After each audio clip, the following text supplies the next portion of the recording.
Hello, hello. Welcome to What's Working Now.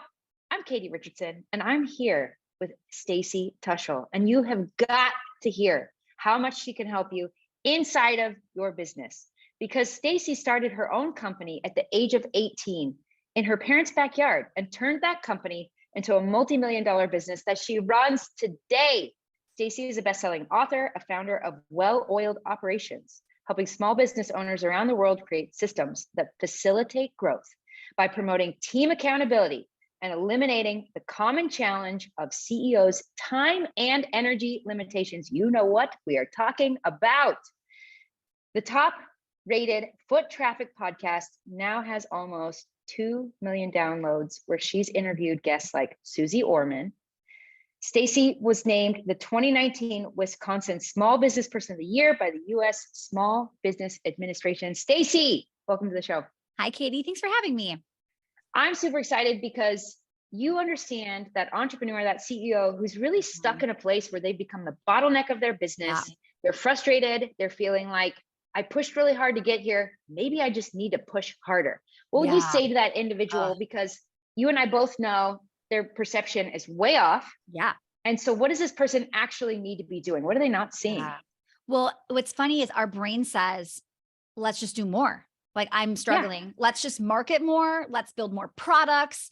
Maybe we need more payment plans. Like, you know, I always tell people, like, do you feel like you're juggling? And everybody's like, yes. I'm like, your brain is saying, let's just throw another ball in the air. This is going to get better. It's like, no, it's easier to have one ball that you're catching and throwing 6 balls. Then they start dropping. And I think a lot of people can resonate with balls are dropping, right? Or I'm getting so exhausted, I'm about to start dropping balls, right? And that's where it gets scary. And it's like, can I keep up? Do I want to keep up? Is this even fun anymore, right? So I would say, be careful, because our brain wants to fix a lot of times with marketing. I see a lot of people want to buy, like, here's the thing, you need marketing. Oh my goodness, you need marketing. Like, I am a huge marketer. I'm obsessed with marketing. I can talk about marketing for days. But you need. She has great Instagram videos, by the way. You have to go follow her on Instagram. Thanks. We'll tell links at the end. But yes, keep going. Thank you. So you need marketing, but you don't just need exclusively marketing. And that's what people are doing. They're 100% marketing and trying to market their way out of their problems. Marketing is one piece of 3 pieces, right, of a business. So it's marketing, it's fulfillment, and it's operations. You desperately need all 3. Now, somebody listening might go, oh my goodness, I am not focused on marketing at all. I'm focused on fulfillment, or right? So you've got to understand, you need all 3. And that's the part that people are going, oh, I'm not doing that. Yeah. Or I bet people listen to your podcast thinking, oh, I need to get better at marketing, right? But they're not doing it. And they think that that's got to be the issue. But it's like, there could be a lot of things going on here. Yeah. And so one of your expertise is in the operations, and there's a lot of different places that, you know, that's a very big general term. So if someone is listening to this and they're like, oh yeah, Stacy, you get me. And you understand that I'm juggling a lot of balls and I keep throwing more at myself. Where can that person begin to understand where they need to zero in and focus? Yeah. So, because people will say to me, so what is operations? Like, they don't really know, right? They're like, I think it's the boring stuff, right? I'm like, no, listen. So I kind of teach it in 3 phases. Like, you have to have the plan, the people, and the process. So the plan is the what are we doing? The people is the who do we need to get us there? And then the process is how are we going to do it? Our brain says, I want to make $1 million. How am I going to do it? We only go to the how, but we have to get really clear on the plan, and we have to really get people who can help us execute the plan. 100%. Yeah. And you know, there's so many entrepreneurs who get into this situation because they fell in love with helping people, or they fell in love with their product and the solution that they had come up with, and it's so innovative and cool. And what they're failing to recognize is we've got to also fall in love with the operations of the business. And it's going to help them build this in a much more fast, efficient way. Yeah. So what are some of the main areas that you would have them focus on? Yeah. You just made me think of something you said, like, they have to fall in love with it. I tell people that too when they say, like, I don't want to do the marketing, I'm just going to outsource it. I'm like, listen, you have to have a marketing skill set as a CEO, right? Mhm. Now, are you going to love operations? Maybe you love marketing, maybe you don't. I don't really have to love it, but you have to get good at it. You have to understand it. And once you understand it, then you could start to outsource it, right?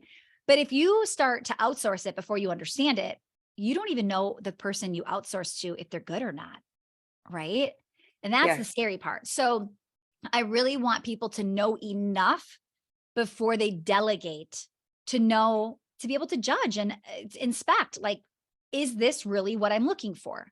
So Yeah. that was a big one I wanted to hear. I completely forgot your question as I went on a tangent. Well, I actually, I would love to hear some Yeah. stories and examples of students of yours, clients of Yeah. yours. I know you've got an incredible webinar, and we're going to be Yeah. talking about that in a second. But share some kind of before and afters, because Yeah. I want people to really see how this applies to them. Okay. Yeah, makes sense. So one of my favorites is one of my clients, her name is Melina, and she was starting at $32,000 a months when she came to us. And we Okay. got her pretty quickly to $87,000 months. Okay. Now people will say, what did she do? Right. And honestly, a lot of times it's, who did she hire? What systems Mm, did she put in place? People I don't love think it. to ask those questions, right? Yeah. So there are systems that can be very boring and very tedious and do nothing to help your business. And then there are systems that can become money makers, right? So I always tell people there are certain systems that are very fun because they can make you a lot of money, right? So for instance, I'll just give you an example of like a system. Um, People don't, a lot of business owners, they don't, how do I say this? Reactivate old clients very often. They kind of think, I got to get new people. Yeah. Let's just talk to our new, but I'm thinking, well, who's already bought from you that isn't currently buying from you? How do we Yeah. get that person back on board? So imagine if you had somebody, a system, right? So you create the system of what does the email look like to reach back out and say, hey, Katie, I know we loved having you 6 months ago. We see you, you're not a current member. Would love to, Mhm. share more about what we're doing, what we're up to, and reactivate you, right? So first it's what's the system? And then it's just who can I hire to do that system every day with all of our old clients? How much So money good. could they make you? Yeah. Yeah. Yeah. And to your point, we need more and something else and somebody else. And what about all the people who have been in our program? How can we ascend them to the next level Yeah. or bring them back in? Yeah. Yeah. Yeah. Or like, yeah, upsell, or some people will say to me, oh, like non-applicable. That doesn't make sense in my business. I can't, I'm a wedding. I do weddings and events. I can't upsell. And I'm like, no. If you're a wedding and events person or just a wedding person, you could be doing the flowers for baby showers. And like, there's other ways to get to reactivate people. And I will say, if you're in a business where you truly believe you're a one-time sale, the business model is broken. Just Mm. because that's the fact right now doesn't mean you should stay there. I would be thinking, how do I get to increase my average cart value for every Mhm. person buying from me? But if it's a one Yeah. and done thing, we got to figure that out. Yeah. What would you say to somebody? I was just on with one of my VIP clients, and he needs to hire some people. Yeah. And he immediately noticed that, he's hired people in the past who were kind of a waste of time, energy, and Mm. money, and just drained him. And so, it feels exciting to think about hiring somebody and it solves your problems. How do we do it in a way where it is actually effective and it Yeah. genuinely does grow the revenue? Yeah. So most people listening, typically this is what I hear. We're overworked, right? We're working too Yeah. much. We probably need help, right? And we're really busy. So we solve the problem by hiring, but we don't have time to train them. We're like, no. I hired you for social media. Go do social media. Yeah. And they're like, but I've never done it for you. And I'd like to learn what you do and what you sell and how you sell it. So I need your time and energy. And we look Mhm. at them like they're crazy and think, you got to go do it yourself. Right. And this is where I just shared this I'm laughing because I just taught this to somebody and she's like, I was talking about different plants and how Mhm. I have a snake plant that you could put in a closet for 30 days and not water it. And it would be totally fine. And then I have this lily that I need to just get rid of because it is so needy and it needs to be watered like every 3 days. And if it's not perfectly placed with the direct sunlight or whatever, right? And Yeah. people are treating, and this lady said, I treat everybody like a snake plant. Yeah. Like they could just go in the closet for 30 days and not need support. And I'm like, and here's the deal. 1% of the people you hire are snake plants. Most of them are lilies. Like they need you and you're not there and they're wilting. And then you say, oh, it was them. It's never them. Here's why. If it really is them, well, you hired them. So now it's you. Okay. Now you're just a bad hirer if it is them. Okay. But a lot of times it's just, they don't have the support. They don't have the like holding their hand a little bit in the beginning. Right. Yeah. And you might say, but I'm paying to not hold their hand. But a lot of times you're not paying enough to hold their hand. Right.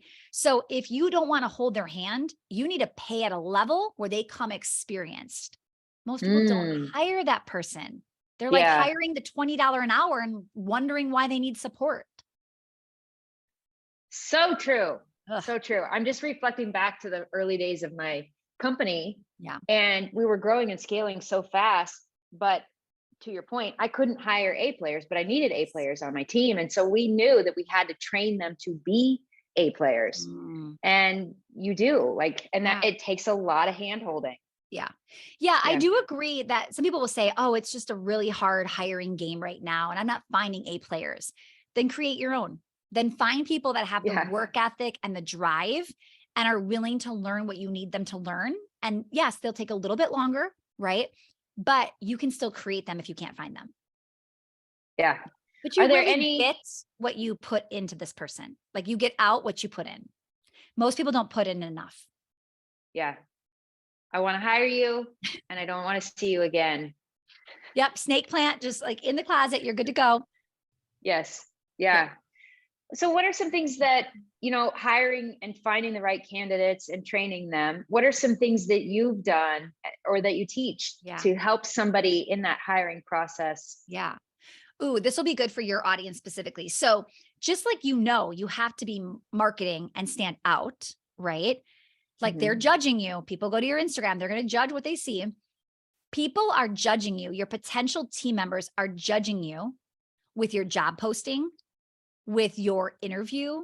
It's no different than marketing, right? And a lot of times people just go to Google and they Google customer service job description. And then they slap that on Indeed. And they're like, I'm not getting good people. I'm like, yeah, because you don't stand out. I wouldn't want to work for you either. Like, it doesn't look that good, right? You got to market and look like the A player boss or A player company that an A player would be attracted to. Some of us, not so much, right? So the better I got at like really marketing my business to the team member, like just like you'd get better clients, I'm getting better team members to apply. So good. Yes. But nobody thinks of that. They're like marketing, it's for clients. It's like, no. I market to team members. Stacy, there's a big question mark in my mind right now.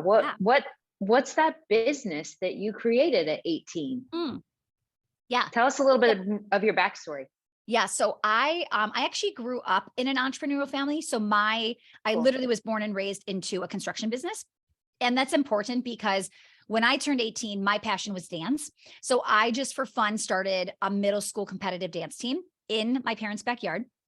And my grandparents and parents were like, I don't know, but I feel like this might be a business. Like this is like real. I had 100 kids within 3 years without marketing. Oh my word. All word of mouth. So, and they have no idea anything about dance. I was actually a very late dancer. So they were not like born into that world either.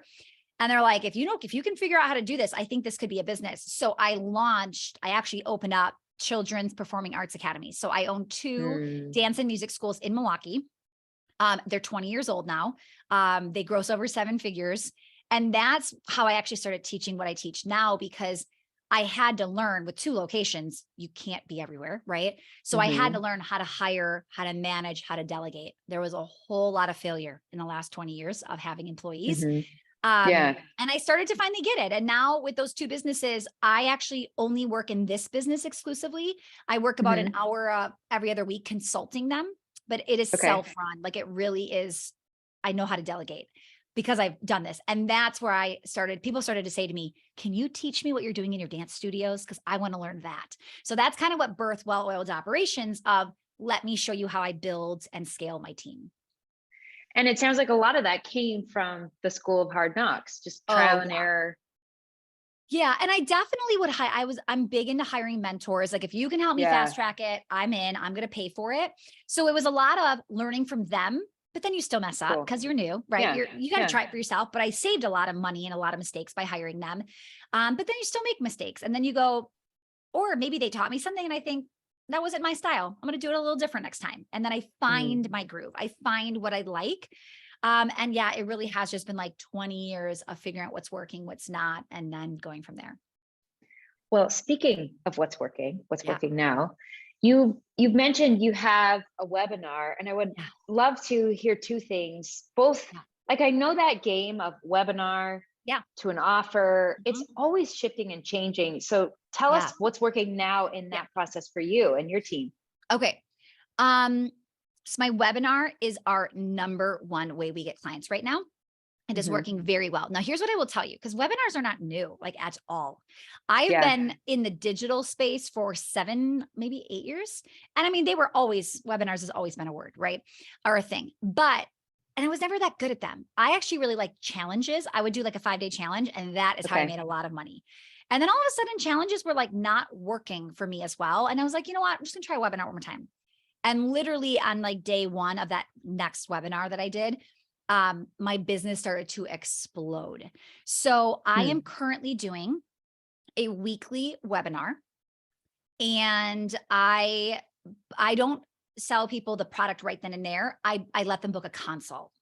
And then from the consult, then we decide if they're a good fit, if they qualify, because we have a money back guarantee. So we don't just let anybody buy our product. We have to say, yes, I believe we can help you do XYZ. Right. Yeah. So, now people are like, wow, weekly, that's a lot.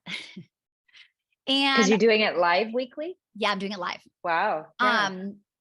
So here's what I always tell people. It's not for everybody. However, my background, I'm a dancer, I'm a performer. I like being on stage. I love being with people live. Like that to me, like give me 3 or 4 a week and I would do it. Right. I love it. That might not be somebody listening, their style. Okay. But here's what I will say. Even if it's not your style and you don't like that idea, getting weekly feedback and weekly data, I can fix and scale so quickly. So like every week, if I can look at show up rate and then try to do something different to tweak the show up rate, imagine my results the next week, right? We had been going back and forth between a Monday and a Tuesday doing it live. And it was really just because of my schedule. My goal was Tuesday, but sometimes I'd be traveling on a Tuesday and then I put it to a Monday. But we have a lot of data. I've been doing it live since the middle of September, and we're recording this in February. So I've not missed 1 week. Okay. Wow. Yeah. But like hundreds of thousands of dollars. Like we are scaling like crazy. So good. Yeah. We're going to double our revenue, at least double our revenue this year from the webinar, maybe triple. That's how fast it's working. So, and people can watch it to observe too and see what I'm doing. Yeah. And we'll have a link to it because I think one, everybody needs to learn what you're teaching people in this webinar, and they very likely need your processes and systems. Yeah. And two, like, I think it would be very interesting for people even just to watch and learn now that we know a little bit behind the scenes. But, but I do think even if you don't want to do it live all the time, do it live in the beginning frequently so you can get the feedback and then make changes. Right. Yeah. I'm not a fan of the launch model because if you just launch a couple times and you just mess up, like here's one thing that just happened. So I actually just did a different webinar today, right before I jumped on with you. And it's a brand new webinar. So I didn't spend a ton of money. Well, this might sound like a ton of money, but not for what we spend, but it was like $7,000. Okay. Okay. Now I make good money, but $7,000 is still a lot of money that I don't want to lose. Right. Yeah. Yeah. So anyway, I go to jump on my webinar 10 minutes early to get situated. And usually when I jump on a webinar 10 minutes early, they can't see me, but I can see like a couple hundred people waiting to go live.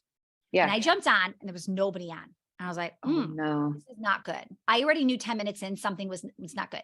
So I messaged my team, and thankfully I have a team. I'm like messaging them like something is wrong. I've never not had people waiting for me, and no one is waiting for me. And then it was like a minute before and nobody was there. I was like, something is wrong. Something is wrong. So I jump on, it's just me and my assistant. And I'm like, okay, I'm not starting to talk because there's nobody here. We got to figure this out. Thankfully, I don't even know what happened. I jumped off the webinar. I came to you. So I haven't even talked to my team yet. But something was wrong. And I think they must have blasted everybody immediately with, here is the link. And within 5 minutes, I had 100 people then in the room. Wow. So here is my point though. If that was a launch that I was only going to do now, and then another one 4 months from now, I could be out $7,000 plus the money I was hoping to make. Yeah. That could have been a lot, right? And then I have to wait to do it again in 4 months. I had plans to do this again, like in a week or two, right? So now I get to say, what happened?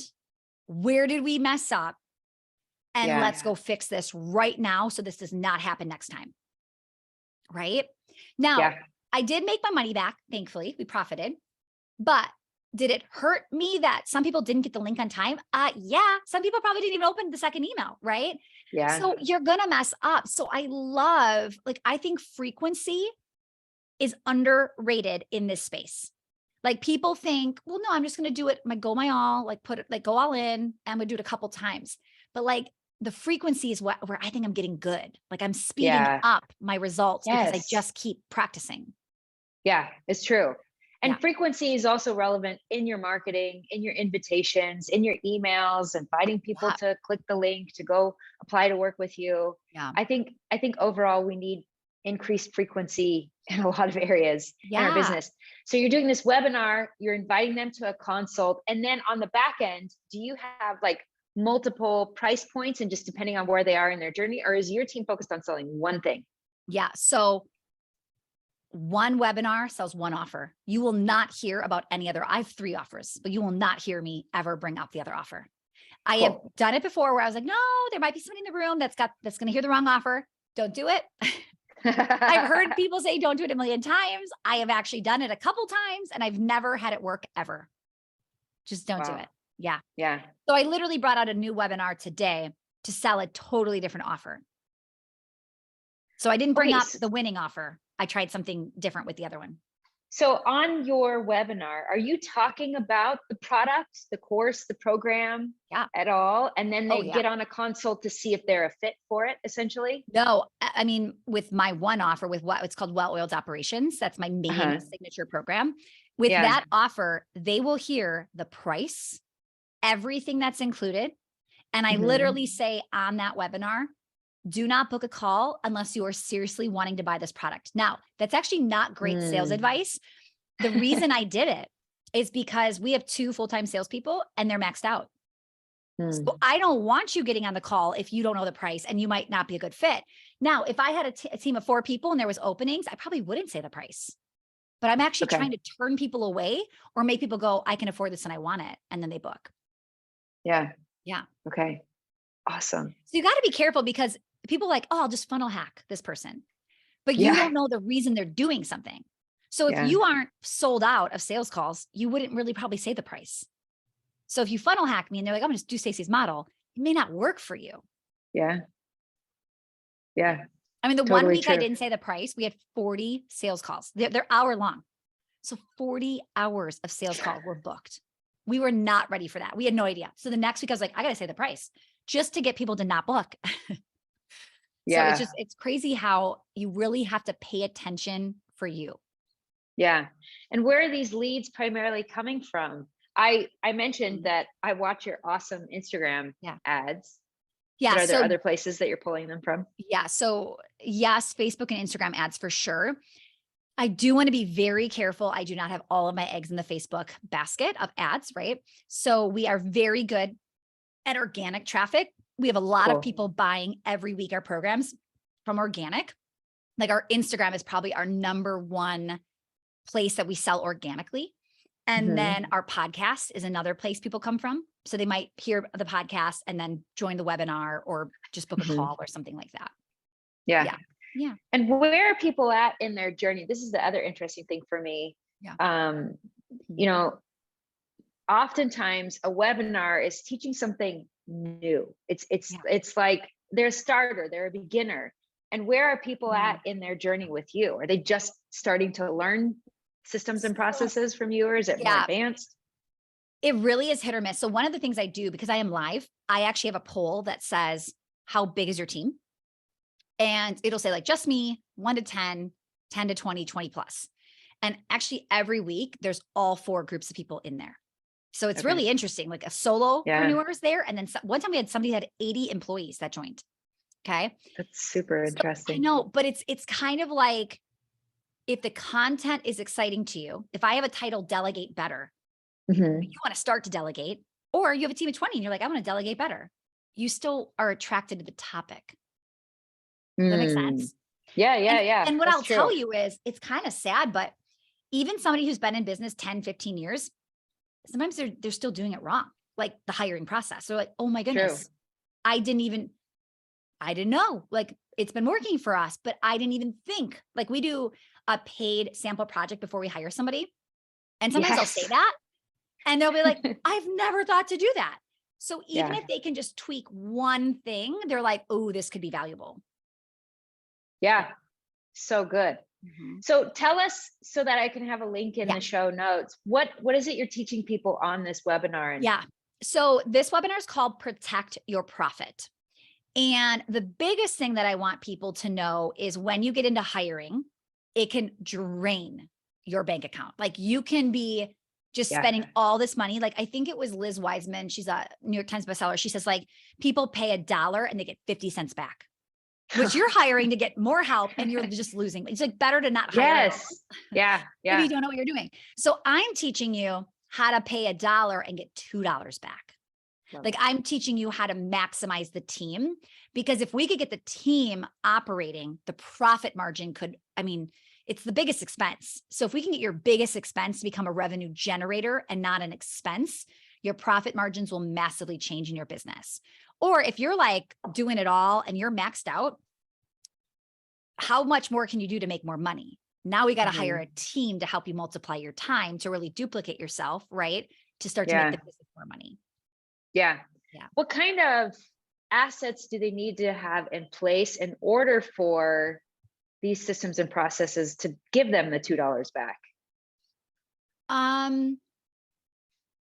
Great question. So we definitely give them the assets of like, do not hire. Like some people say, you know what? I let people bring their team into my program and they'll say, oh, I'm not going to hire you until my team is here. Cause then I don't want to waste, not letting them come into your program. And I'm like, listen, you're just going to hire the wrong person and I'm going to have you fire them and you're going to be even more behind. So don't come with the team if you don't have the team. Come in, learn how to hire, and then get the team, right? So funny how our brain says, oh, I'm not using it all. I'm wasting my potential, right? It's like, no, one thing at a time. So I would say a couple things. The big thing that people don't do is they don't think about the math. They're like, oh, I need a social media manager. Everybody has one. I'm just going to hire one. And then it's like $2,000 a month. They don't have a strategy in place for the social media manager to actually make the money. But the social media manager is producing very cute quote cards, pretty graphics. It looks nice, right?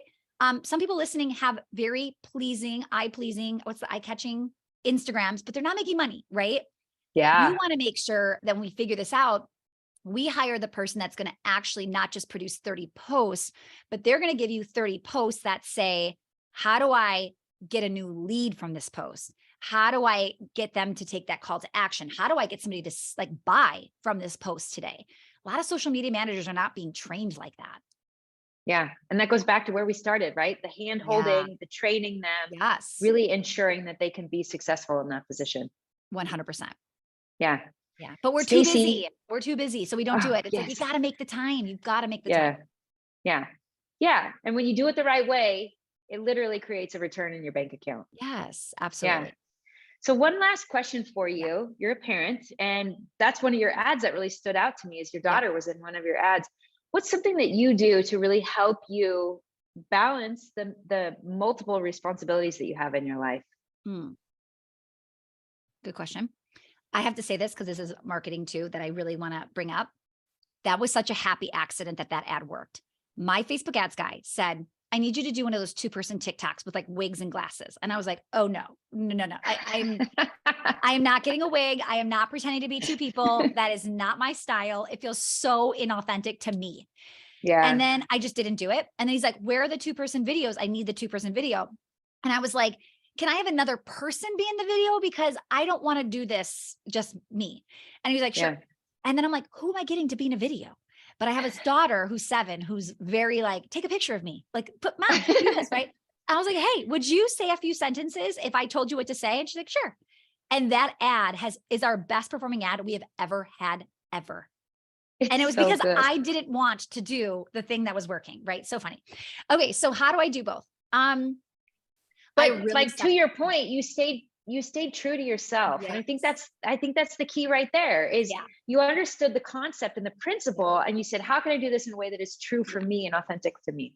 Yeah. Because the strategy is working, but I just didn't want to do that strategy. Right. But I was like, how can I still do it and not feel, you know, and anybody that's doing it, oh my goodness, if you thought it was fun and you liked it and you did it great. I just, you know, I'm more like serious. I'm not like a wig, you know, person, but anyway. So how do I stay balanced? I separate them big time. I try not to mix momming with my business, right? Yeah. So when I am in business mode, I am focused on my business. When it is 3:00 and I've got to go pick them up, it's like computer is off. I go pick them up and I do not bring the computer back out. And that has worked really well for me of just like, I have one goal in that moment. Who am I? Am I the business owner or am I the mom? Whenever I try to do them simultaneously, I was awful at both every time. Yeah, because when you do try and do them both, you're not fully present either place. Yeah. Right. Right. And we can feel guilty when we're working because we should be with our kids, or we feel guilty with our kids because we should be working. Yeah. Love it. Appreciate that. Yeah. Stacy, what's a book that you find yourself revisiting? Maybe it's been on your nightstand for a long time. Yeah, I would say I've been really, really like stalking the Alex Hormozi book because it's about like offers, right? For me, $100 million offers. Yeah, like I think I'm a really good salesman because I'm just constantly saying like, how do I make this offer sound so good? And I've read it like 4 or 5 times and I have it in Audible. I have it in the hard copy and I'm like, okay, how do I rename this to make this be the thing they're going to be like, oh my goodness, I need this. Right. But I really think that book is gold, but don't read it. You need to do the book. Like the people that are reading it and not doing it. I'm like, well, you don't get the results. I am reading it and implementing it. Yeah. So good. Mm-hmm. What's some advice that you've received in your life? Maybe it really helped you out in a difficult time. And what's that story? I'm like, I've had so many mentors in 20 years, like even just trying to think of like one thing they told me. I would say, like, don't get comfortable at the top. So like, if you ever feel like I was at the top of a room, like revenue wise, and I kind of thought like, oh, this feels good. Like I struggled for so long and I'm at the top and I felt like the star student and all of the things. And it's like, when you get to the top, not that you have to leave that room, like there could still be benefits to being in that room, but like, where is the next room where you can go to the bottom? Like I only got to the top because I was at the bottom and I saw what was possible.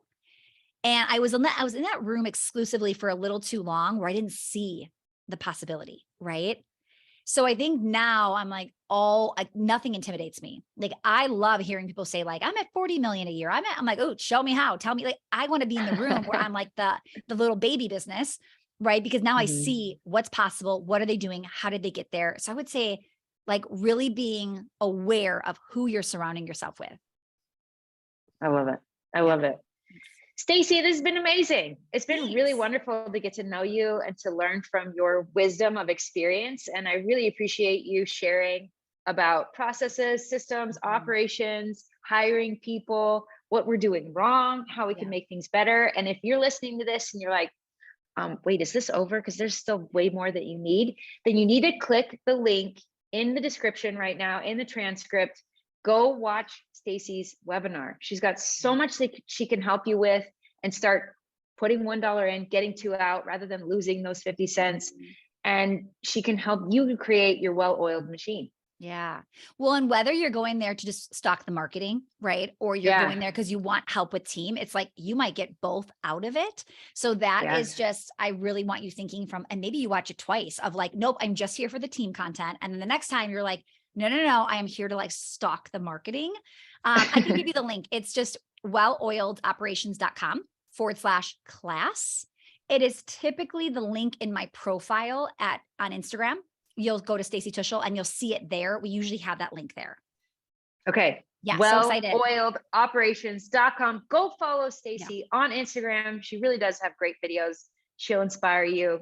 Not to put on a wig though, but she will inspire you. Something's wrong if you all of a sudden see me with a wig on my feed, okay? Yeah. Stacy, thank you. For everybody Thank who's listening, you. this is what's working now.